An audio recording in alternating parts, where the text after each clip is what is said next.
घनश्याम के अनेक कल्याणकारी चरित्रों के दिव्य संस्मरणों से भरा छपिया गांव एक तीर्थ बन चुका था।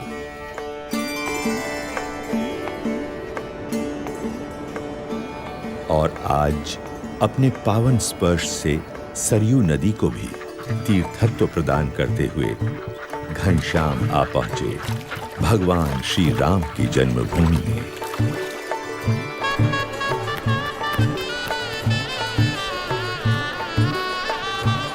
मंदिरों की महानगरी में। पिताजी, वो देखिए, अयोध्या आ गई। इच्छाराम, देख, हम भगवान राम की नगरी अयोध्या में आ गए।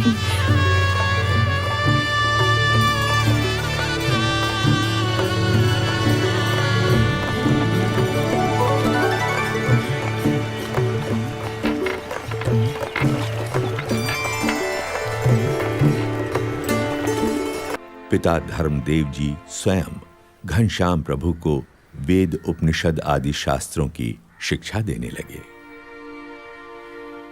और गणित, व्याकरण आदि विषयों का अभ्यास करवाने के लिए उन्होंने पंडित हृदय राम को घनश्याम का अध्यापक नियुक्त किया। हृदय राम प्रतिदिन घर आकर घनश्याम को पढ़ाने लगे। घनश्याम की तीव्र मेधा एवं विलक्षण बुद्धि से अध्यापक हृदय राम हमेशा प्रभावित होते रहते थे। अभ्यास के दौरान कभी-कभी तो यह समझना भी मुश्किल हो जाता था कि अध्यापक कौन है और विद्यार्थी कौन है, कौन पढ़ रहा है और कौन पढ़ा रहा है। समय के साथ-साथ घनश्याम ने वेद, उपनिषद आदि सभी शास्त्रों में निपुणता प्राप्त कर ली।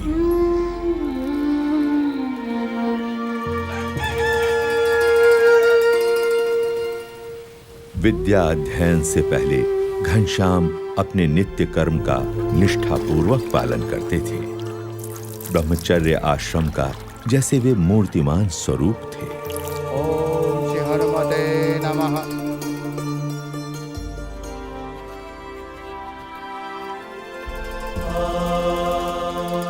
सभी को प्रतीत हो रहा था कि घनश्याम की सोच समझ और परिपक्वता बड़े बड़ों से भी बड़ी थी।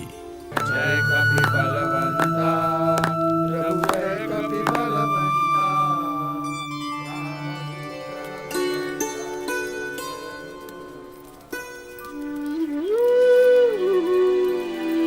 प्रणाम घनश्याम।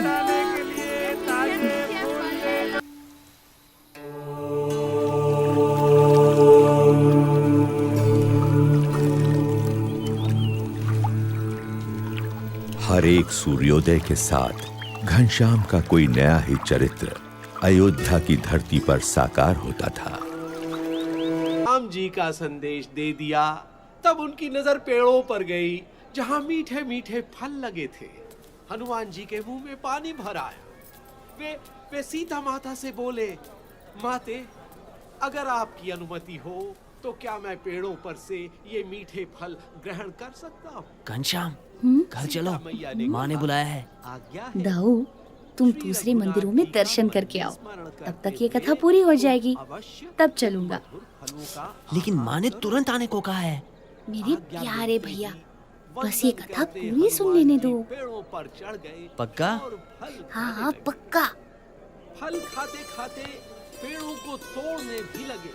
किंतु यशोदा मैया ने अपनी आंखों से इसको देख भी लिया है, इसलिए यशोदा मैया आज उसे दंड देने के लिए कुछ भी कर सकती हैं।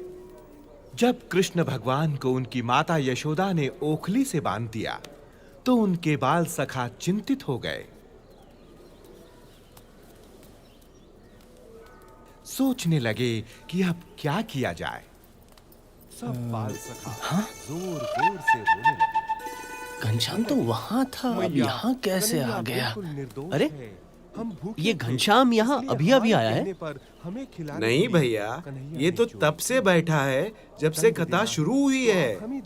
घनश्याम, घर चल, माँ ने बुलाया है। दाऊ, ये कथा तो बस पूरी होने ही वाली है, फिर तुम्हारे साथ चलता हूँ। कि तब कन्हैया तक के तुम प्रति एक आध बच्चों और का मंदिर ये के दर्शन का कितना लाभ प्यार ले है। लो। जानता हूँ तो मानेगा नहीं, आज मगर भी कह देता हूँ तेरा और कोई बहाना नहीं उसने सुनूंगा। बच्चों को ये धमका कथा कर पूरी दिया। होने के बाद तुझे चलना ही पड़ेगा, चले जाओ समझा? यहाँ से। पक्का। आज मैं कन्हैया को नहीं छोड़ूंगी। सब गोप बालक रोते रोते गोपियों के पास पहुंचे। वहाँ भी और यहाँ भी। अब कहीं कोप भवन में? नहीं नहीं नहीं। बजरंग बली की जय हो, पवन पुत्र हनुमान की जय हो। जय हो बजरंग बली की। अरे पुजारी जी, ये घनश्याम यहाँ कब आया? ये तो यहाँ सुबह से ही एक पैर पर माला फिराते खड़ा है।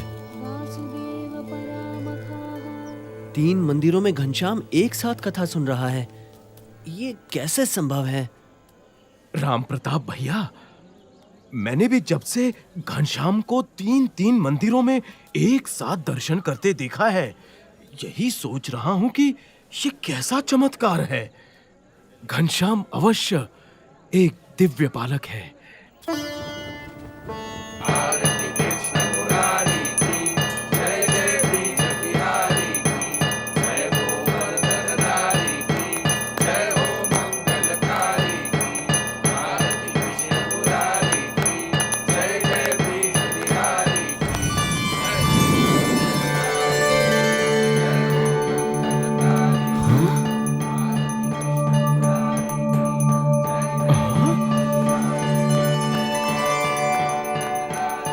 अरे ये क्या?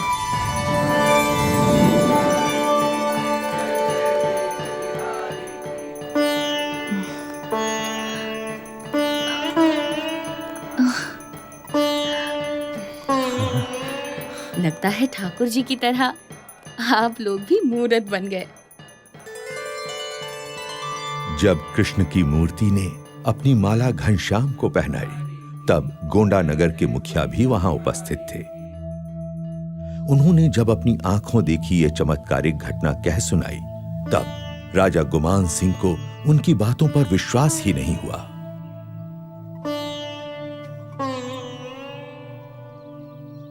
ये कैसे हो सकता है मुखिया जी?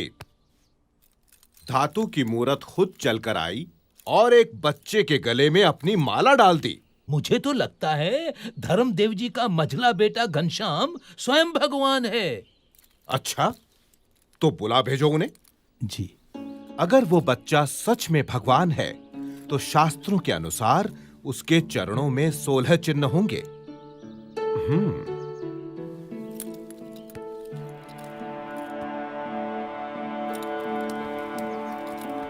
प्रणाम महाराज। महाराज, यही है मेरा मझला बेटा घनश्याम। घनश्याम, जरा अपने पैर सीधे करके बैठो तो।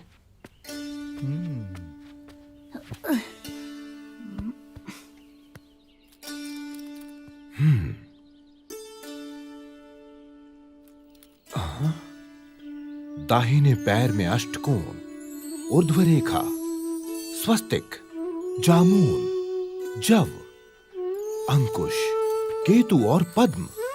बाएं पैर में त्रिकोण, कलश, गोपद, धनुष, मीन, अर्धचंद्र और व्योम। यानी भगवान के 16 चिन्ह विद्यमान हैं। दोनों पैरों में ऊर्ध्व रेखा अंगूठे और तर्जनी के बीच से पौ के तलवे की ओर जाती दिखाई दे रही है। अरे अरे, ये तो साक्षात भगवान के चरण हैं। घनश्याम की जय हो, जय हो घनश्याम की।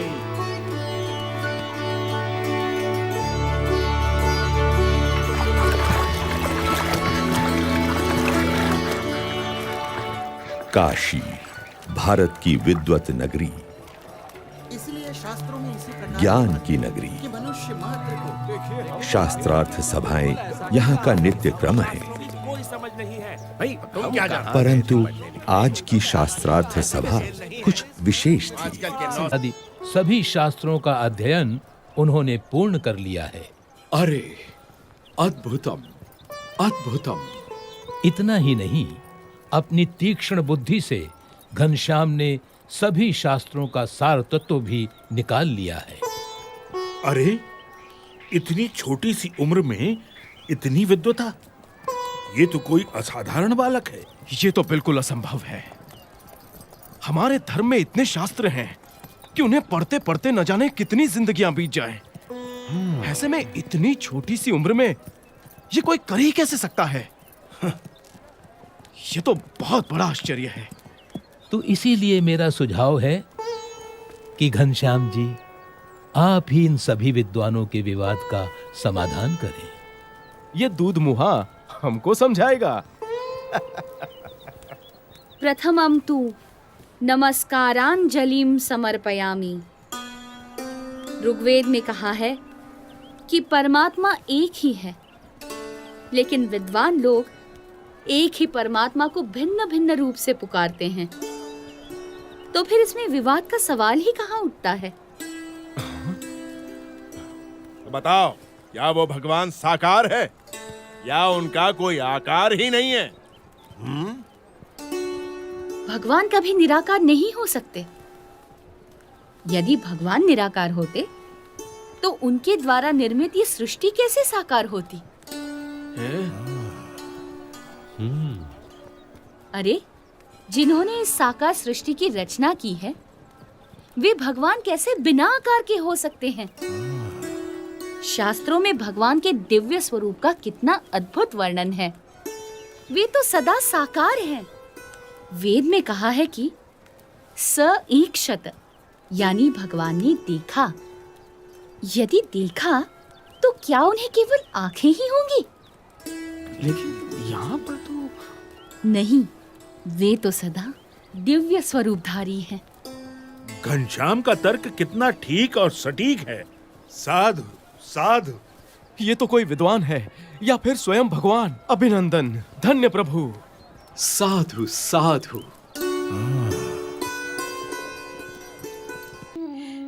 परंतु मैं तुम्हें कभी भी यथार्थ नहीं समझ पाई।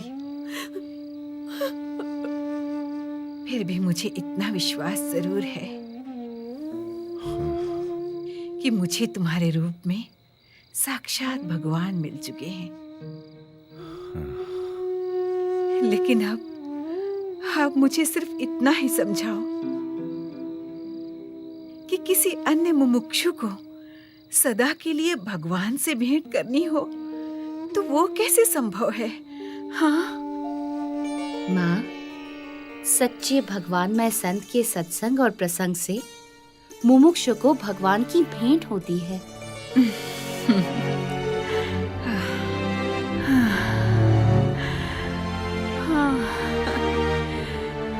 घनश्याम,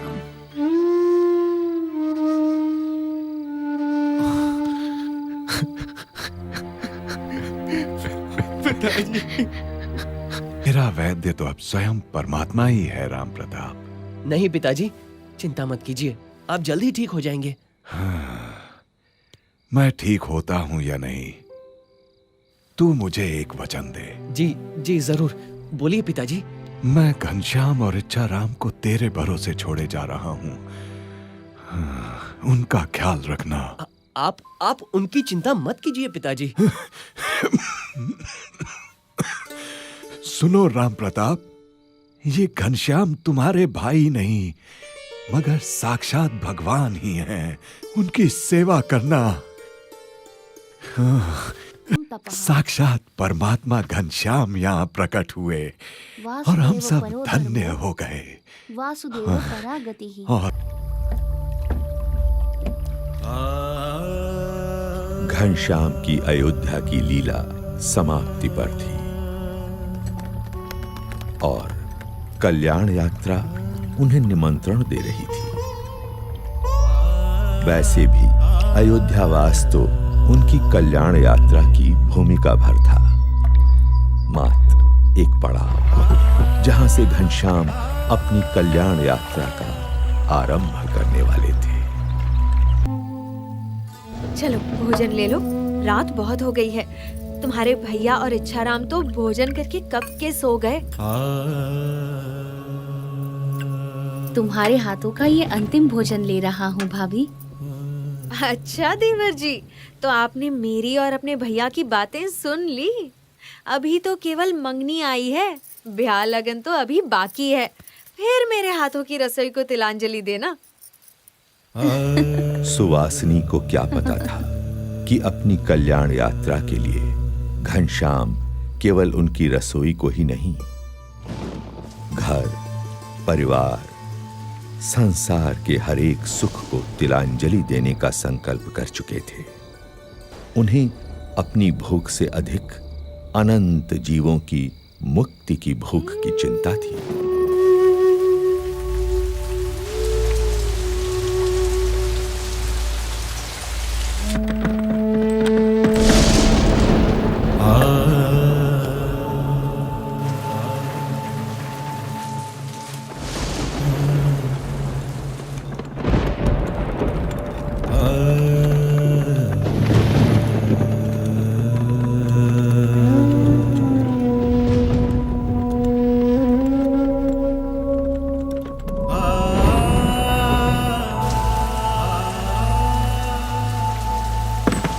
समय निकट था जो विश्व के इतिहास में कभी कभी ही आता है, जब कोई संसार के कल्याण के लिए संसार के ही सारे सुखों को त्याग देता है।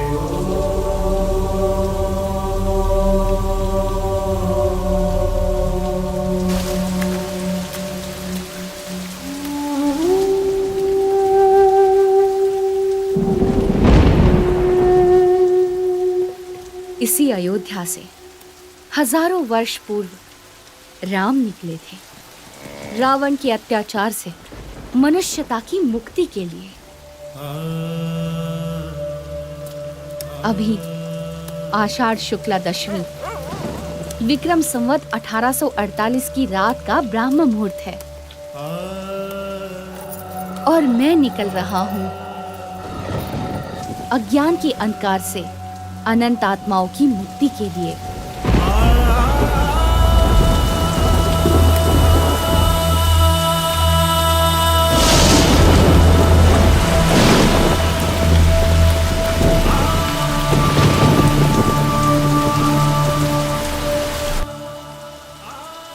अंधकार में डूबी हुई अयोध्या नगरी के लोग निद्राधीन थे, मनुष्य मात्र की तरह, और सोते हुए मनुष्य मात्र में चेतना जगाकर उन्हें कल्याण के मार्ग पर प्रेरित करने के लिए घनश्याम के चरण बढ़ चले कल्याण यात्रा पर नीलकंठ वर्णी के रूप में।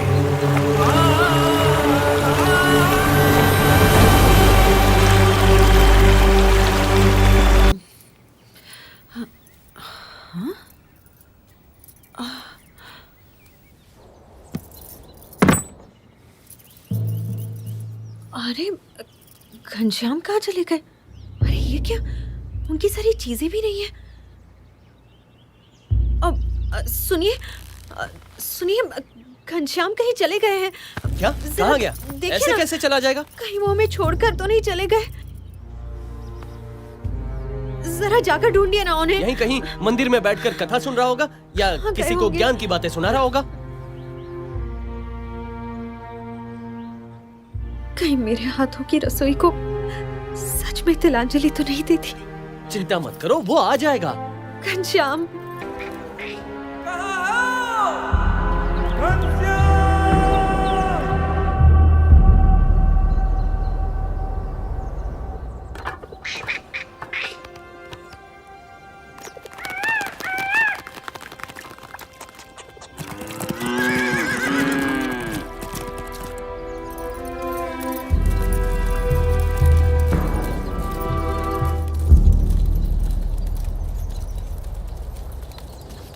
हमें छोड़ के चला गया। अब हमारे साथ कौन खेलेगा? मैं तुम्हें कभी नहीं डांटूंगा। क्यों चले गए हमें छोड़कर?